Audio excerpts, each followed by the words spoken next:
Welcome to day 139 of our one-year Bible reading plan.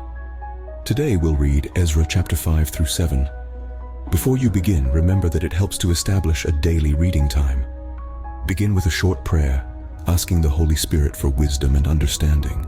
Always read for understanding and to hear from God, not just to finish today's reading. Please like, subscribe, and share this video to bless someone else. Now let's begin. Ezra chapter 5, verse 1. Now Haggai the prophet and Zechariah the prophet, a descendant of Iddo, prophesied to the Jews in Judah and Jerusalem in the name of the God of Israel, who was over them. Then Zerubbabel, son of Shealtiel, and Joshua son of Jozadak set to work to rebuild the house of God in Jerusalem. And the prophets of God were with them, supporting them. At that time Tattenai, governor of Trans-Euphrates, and Shethar-Bozenai and their associates went to them and asked, "Who authorized you to rebuild this temple and to finish it?" They also asked, "What are the names of those who are constructing this building?" But the eye of their God was watching over the elders of the Jews, and they were not stopped until a report could go to Darius and his written reply be received. This is a copy of the letter that Tattenai, governor of Trans-Euphrates, and Shethar-Bozenai and their associates, the officials of Trans-Euphrates, sent to King Darius. The report they sent him read as follows: To King Darius, cordial greetings. The king should know that we went to the district of Judah, to the temple of the great God. The people are building it with large stones and placing the timbers in the walls. The work is being carried on with diligence and is making rapid progress under their direction. We questioned the elders and asked them, "Who authorized you to rebuild this temple and to finish it?" Verse 10. We also asked them their names so that we could write down the names of their leaders for your information. This is the answer they gave us. We are the servants of the God of heaven and earth, and we are rebuilding the temple that was built many years ago, one that a great king of Israel built and finished. But because our ancestors angered the God of heaven, he gave them into the hands of Nebuchadnezzar the Chaldean, king of Babylon, who destroyed this temple and deported the people to Babylon. However, in the first year of Cyrus, king of Babylon, King Cyrus issued a decree to rebuild this house of God. He even removed from the temple of Babylon the gold and silver articles of the house of God, which Nebuchadnezzar had taken from the temple in Jerusalem and brought to the temple in Babylon. Then King Cyrus gave them to a man named Sheshbazzar, whom he had appointed governor, and he told him, "Take these articles and go and deposit them in the temple in Jerusalem, and rebuild the house of God on its site." So this Sheshbazzar came and laid the foundations of the house of God in Jerusalem. From that day to the present it has been under construction, but is not yet finished. Now if it pleases the king, let a search be made in the royal archives of Babylon to see if King Cyrus did in fact issue a decree to rebuild this house of God in Jerusalem. Then let the king send us his decision in this matter. Ezra chapter 6, verse 1. King Darius then issued an order, and they searched in the archives stored in the treasury at Babylon. A scroll was found in the citadel of Ecbatana in the province of Media, and this was written on it: Memorandum. In the first year of King Cyrus, the king issued a decree concerning the temple of God in Jerusalem.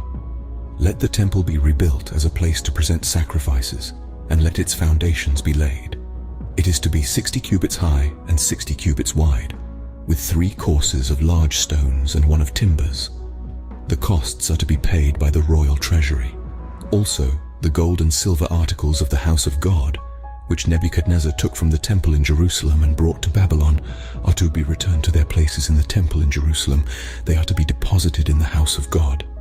Now then, Tattenai, governor of Trans-Euphrates, and Shethar-Bozenai, and you other officials of that province, stay away from there. Do not interfere with the work on this temple of God. Let the governor of the Jews and the Jewish elders rebuild this house of God on its site. Moreover, I hereby decree what you are to do for these elders of the Jews in the construction of this house of God. Their expenses are to be fully paid out of the royal treasury from the revenues of Trans-Euphrates, so that the work will not stop. Whatever is needed, young bulls, rams, male lambs for burnt offerings to the God of heaven, and wheat, salt, wine, and olive oil, as requested by the priests in Jerusalem, must be given them daily without fail. Verse 10. so that they may offer sacrifices pleasing to the God of heaven, and pray for the well-being of the king and his sons.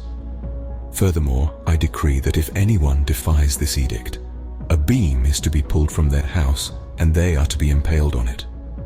And for this crime, their house is to be made a pile of rubble. May God, who has caused his name to dwell there, overthrow any king or people who lifts a hand to change this decree or to destroy this temple in Jerusalem. I, Darius, have decreed it. Let it be carried out with diligence. Then, because of the decree King Darius had sent, Tattenai, governor of Trans-Euphrates, and Shethar-Bozenai and their associates carried it out with diligence. So the elders of the Jews continued to build and prosper under the preaching of Haggai the prophet and Zechariah, a descendant of Iddo. They finished building the temple according to the command of the God of Israel and the decrees of Cyrus, Darius, and Artaxerxes, kings of Persia. The temple was completed on the 3rd day of the month Adar, in the 6th year of the reign of King Darius. Then the people of Israel, the priests, the Levites, and the rest of the exiles, celebrated the dedication of the house of God with joy. For the dedication of this house of God, they offered 100 bulls, 200 rams, 400 male lambs, and, as a sin offering for all Israel, 12 male goats, one for each of the tribes of Israel. And they installed the priests in their divisions and the Levites in their groups for the service of God at Jerusalem, according to what is written in the book of Moses. On the 14th day of the first month, the exiles celebrated the Passover. Verse 20. The priests and Levites had purified themselves and were all ceremonially clean. The Levites slaughtered the Passover lamb for all the exiles, for their relatives, the priests, and for themselves. So the Israelites who had returned from the exile ate it, together with all who had separated themselves from the unclean practices of their Gentile neighbors, in order to seek the Lord, the God of Israel. For 7 days they celebrated with joy the festival of unleavened bread, because the Lord had filled them with joy by changing the attitude of the king of Assyria, so that he assisted them in the work on the house of God, the God of Israel. Ezra chapter 7, verse 1. After these things, during the reign of Artaxerxes, king of Persia, Ezra son of Sariah, the son of Azariah, the son of Hilkiah, the son of Shallum, the son of Zadok, the son of Ahitub, the son of Amariah, the son of Azariah, the son of Merioth, the son of Zerahiah, the son of Uzzi, the son of Bukki, the son of Abishua, the son of Phinehas, the son of Eleazar, the son of Aaron, the chief priest. This Ezra came up from Babylon. He was a teacher well versed in the law of Moses, which the Lord, the God of Israel, had given. The king had granted him everything he asked, for the hand of the Lord, his God, was on him. Some of the Israelites, including priests, Levites, musicians, gatekeepers, and temple servants, also came up to Jerusalem in the 7th year of King Artaxerxes. Ezra arrived in Jerusalem in the 5th month of the 7th year of the king. He had begun his journey from Babylon on the 1st day of the 1st month, and he arrived in Jerusalem on the 1st day of the 5th month, for the gracious hand of his God was on him. Verse 10.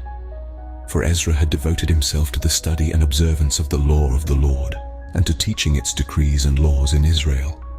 This is a copy of the letter King Artaxerxes had given to Ezra the priest, a teacher of the law, a man learned in matters concerning the commands and decrees of the Lord for Israel. Artaxerxes, King of Kings, to Ezra the priest, teacher of the law of the God of heaven. Greetings. Now I decree that any of the Israelites in my kingdom, including priests and Levites, who volunteer to go to Jerusalem with you, may go. You are sent by the king and his 7 advisors to inquire about Judah and Jerusalem with regard to the law of your God, which is in your hand. Moreover, you are to take with you the silver and gold that the king and his advisors have freely given to the God of Israel, whose dwelling is in Jerusalem, together with all the silver and gold you may obtain from the province of Babylon, as well as the freewill offerings of the people and priests for the temple of their God in Jerusalem. With this money be sure to buy bulls, rams, and male lambs, together with their grain offerings and drink offerings, and sacrifice them on the altar of the temple of your God in Jerusalem. You and your fellow Israelites may then do whatever seems best with the rest of the silver and gold in accordance with the will of your God. Deliver to the God of Jerusalem all the articles entrusted to you for worship in the temple of your God. Verse 20. And anything else needed for the temple of your God that you are responsible to supply, you may provide from the royal treasury. Now I, King Artaxerxes, decree that all the treasurers of Trans-Euphrates are to provide with diligence whatever Ezra the priest, the teacher of the law of the God of heaven, may ask of you, up to 100 talents of silver, 100 cores of wheat, 100 baths of wine, 100 baths of olive oil, and salt without limit. Whatever the God of heaven has prescribed, let it be done with diligence for the temple of the God of heaven. Why should his wrath fall on the realm of the king and of his sons?